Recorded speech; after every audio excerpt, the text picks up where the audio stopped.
Hello!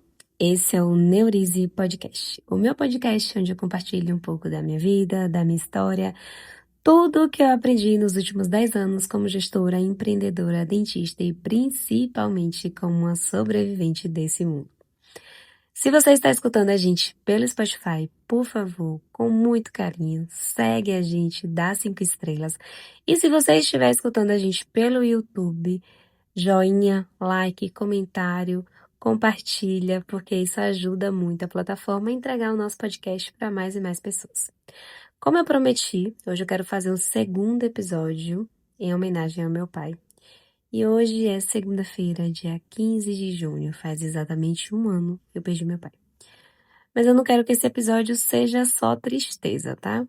Eu quero que ele seja uma reflexão sobre amadurecimento, sobre perdão, sobre amor e sobre aquilo que a gente só entende depois que a gente cresce. Tem uma música de Renato Russo que eu sempre escutei muito, Pais e Filhos. Tem uma parte dela que fala assim: você culpa seus pais por tudo, isso é um absurdo. São crianças como você, e o que você vai ser quando você crescer? Gente, perdoa aí minha cantoria, porque eu sou péssima cantora, mas eu adoro cantar. Essa é uma das minhas músicas favoritas, sempre fui. Mas eu nunca entendi. E essa frase começou a fazer muito sentido pra mim, mesmo antes de meu pai falecer, né? Porque quando a gente é criança ou adolescente, a gente não tem maturidade emocional pra entender porque os nossos pais agem da forma que agem. A gente acha que eles deveriam saber de tudo, que eles deveriam estar prontos, que deveriam acertar sempre. Na verdade, é que nossos pais estão como a gente, aprendendo a serem pais, né? Aprendendo a ser em paz, aprendendo a ser mãe, aprendendo a cuidar de alguém, enquanto também carrega as próprias dores, feridas, traumas. E eu não tô dizendo isso para justificar tudo. Existem histórias muito difíceis, tá? Existem relações que machucam, existem pais e mães que estão extremamente adoecidos. Uma realidade de pais e mães narcisistas. São ausentes, duros, imaturos, incapazes de amar um filho da forma que precisa ser amado. E cada pessoa sabe o tamanho da dor que vive. E eu só vou poder falar com vocês aqui nesse podcast sobre a minha história. E eu vivi situações com meu pai muito difíceis na minha adolescência. Eu saí de casa muito nova, com 13 anos, depois de conflitos que marcaram muito a minha vida, né, até hoje. E mesmo assim, eu nunca consegui transformar aquele ódio, aquilo ali, aquilo que eu sentia, uma coisa ruim. Que eu não cheguei a sentir um ódio do meu pai, mas eu nunca consegui transformar isso numa coisa ruim. E eu não vou saber explicar por quê. E talvez lá no fundo do meu coração eu sempre tenha sentido que ali existia amor. E o amor é um amor torto às vezes, é um amor cheio de medo, é um amor sem muita habilidade, mas ainda assim é amor.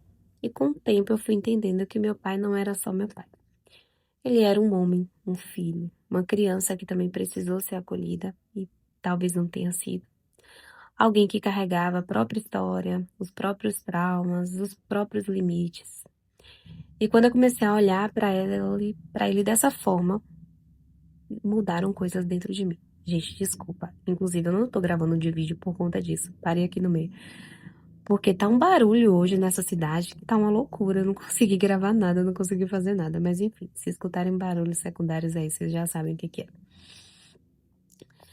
Voltando, eu comecei a olhar, né, de uma forma diferente pra tudo. Depois que eu comecei a entender isso. Que é muito fácil a gente olhar para os nossos pais apenas pelo que eles não conseguiram nos dar. E tem muita gente que culpa tudo, né, que aconteceu na vida dos pais. Mas existe uma pergunta que muda tudo. O que é que nossos pais receberam antes da gente? Uns dias antes, eu acho que uma semana antes, eu tava fazendo uma terapia e eu falei justamente sobre isso. Eu falei assim, que meu pai não foi o melhor pai do mundo, mas em relação a muita coisa. Mas assim, hoje eu entendia que ele teve as dores dele. Antes de acontecer tudo o que aconteceu, que eu entendia que meu pai tinha as dores dele, os traumas. E foi muito especial ter falado isso uns dias antes de acontecer de meu pai passar mal, de meu pai ficar doente. Porque existe uma pergunta que muda tudo na vida da gente qual foi a infância que meu pai teve? Que tipo de amor que meu pai conheceu? Que medo que ele carregou?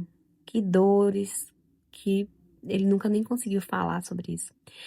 E às vezes aquilo que a gente chama de frieza ou ignorância, né? A gente às vezes chama o pai da gente, a mãe de ignorante, que não sabe das coisas. Às vezes é só medo. É uma forma dele expressar o que, e de uma forma muito melhor do que ele tenha recebido, talvez, antes. E aí, controle é uma forma também dele tentar proteger a gente. E às vezes ele é ausente como uma forma de que nem sabe estar presente, sabe? E, de novo, voltando, isso não apaga a dor, mas talvez explique algumas coisas. Quando a gente começa a entender, a raiva que a gente sente de muitas coisas, ela começa a perder força. Não porque a dor deixou de existir, mas porque a gente para de carregar a história inteira como se ela fosse só nossa. Existe muita coisa ao redor. E eu fui entendendo isso. Muitas vezes meu pai estava me dando muito mais do que ele tinha recebido. Gente, muito mais. Do jeito dele, com as ferramentas que ele tinha, com as limitações que ele carregava. E ter compreendido isso enquanto meu pai ainda estava vivo. Foi uma das maiores graças que Deus pôde me conceder em vida. Porque eu pude reconstruir, a gente reconstruiu a nossa relação. A gente nunca deixou de se falar, graças a Deus, eu nem sei o que é isso. Mas nos últimos anos a gente estava com uma relação muito melhor, mais bonita, mais leve, mais madura, mais amorosa. E hoje, olhando para trás, eu tenho muita gratidão por isso. Porque tem coisas que a gente só entende depois. Mas quando a gente entende, ainda em vida, isso é transformador. Eu acho que uma das coisas mais bonitas que meu pai me ensinou foi a simplicidade. Eu sempre falava isso. Meu pai era um homem muito simples. De uma vida simples. De uma felicidade simples. E talvez por muito tempo eu não tenha entendido completamente a grandeza disso. Porque a gente vive num mundo que tenta convencer a gente o tempo inteiro que o valor está no que a pessoa tem. Na casa que mora, no carro que dirige, na roupa que veste, na bolsa que usa, no sobrenome que carrega, na aparência que a pessoa tem. E é claro que eu não vou ser hipócrita, nem posso ser, né, gente? Pelo amor de Deus. Eu gosto de coisa bonita, eu gosto de conforto, qualidade, eu amo conquistar as minhas coisas, eu trabalho muito, me esforço muito, não é à toa isso. E eu também acho bonito poder viver coisas que um dia pareceram distantes da gente, de mim, de minha família, como eu acabei de fazer uma viagem. E foi uma coisa que, acho que na minha família eu nunca vi ninguém fazer isso. Mas, ao mesmo tempo, eu aprendi com meu pai que nada disso pode ser o centro das coisas. Porque quando a vida da gente aperta, as coisas ficam difíceis, não é a bolsa cara que vai segurar na nossa mão, não é o carro que senta do nosso lado no hospital, não é o sapato que consola a gente quando a gente está desesperado na madrugada, não é o status que te abraça quando você perde alguém. No fim, o que fica é muito mais simples. Fica quem te ama, fica quem ora por você, quem lembra do seu aniversário, fica quem senta na calçada para conversar, sem receber nada em troca. Fica quem te oferece um café, fica quem pergunta se você chegou bem, como é que você tá. Fica quem se alegra com sua presença, mesmo quando você não tem nada para oferecer, além de só você mesmo. E meu pai tinha muito isso. Ele tinha uma alegria que não dependia de muita coisa. Eu chegava na casa dele muitas vezes, tudo muito simples, mas eu me sentia bem ali.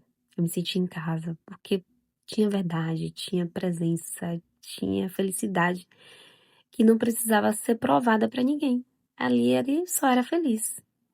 E isso hoje para mim vale muito. Se já valia antes, eu acho que agora cada vez mais vale cada vez mais. Talvez porque a gente tá vivendo num mundo onde as relações são muito rasas e tudo parece que precisa de uma vitrine. As pessoas precisam mostrar que estão felizes. Inclusive, eu até escutei assim, escutei algumas vezes, não foi só de uma pessoa assim, de várias pessoas. Às vezes falam assim, ah, mas se não postar não tem graça. E eu falo, gente, eu sou uma pessoa completamente das redes sociais, né? Mas eu sou tão intencional, assim, eu faço um recorte da minha vida, muito superficial. E as pessoas, elas têm que mostrar que estão bem, mostrar que estão vencendo, mostrar que estão vivendo uma vida interessante. Mas às vezes, no meio de tanta exposição, falta justamente o essencial. E talvez, eu acho que até uma coisa que conecta as pessoas a mim, porque eu sou de verdade.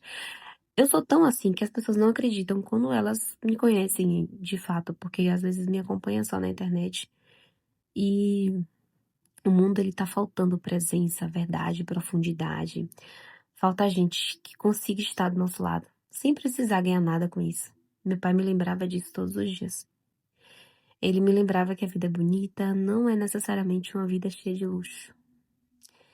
Que a vida bonita é uma vida que tem sentido, é ter paz para sentar na porta de casa, é rir com coisa pequena, é gostar da própria rotina, das coisas que a gente faz, é se alegrar com comida simples na mesa, receber um filho, uma filha, um neto, um amigo, como se aquela visita fosse um acontecimento. A gente tem pedido tanto isso, né? E talvez fosse mesmo. Eu até falei no último episódio que eu recebi minha avó aqui em casa, minhas duas avós e minha bisavó, e pra mim foi um acontecimento.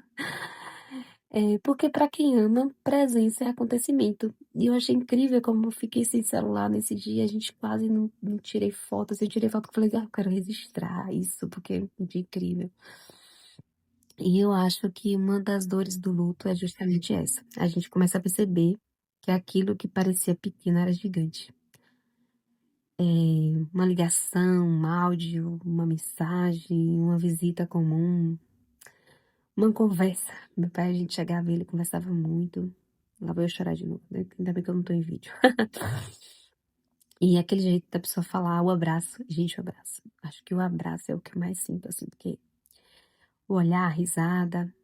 Depois que a pessoa vai embora, tudo isso ganha outro tamanho, né? Começa a ter uma grandiosidade maior. E não é porque antes não tinha valor, lógico, né? É porque quando a presença vira saudade, a gente entende o peso do que é cotidiano, quanto que vale, né, as coisas pequenas. Por isso que eu tenho pensado tanto nessa frase. É preciso amar as pessoas como se não houvesse amanhã. Porque, na verdade, não há. Não do jeito que a gente imagina. A gente acha que vai ter tempo para ligar depois, para visitar depois, tempo para perdoar depois, tempo para dizer eu te amo, tempo para sentar e conversar, mas a vida promete, não promete nessas coisas pra gente. E eu não falo isso pra trazer medo pra ninguém, eu falo pra trazer consciência.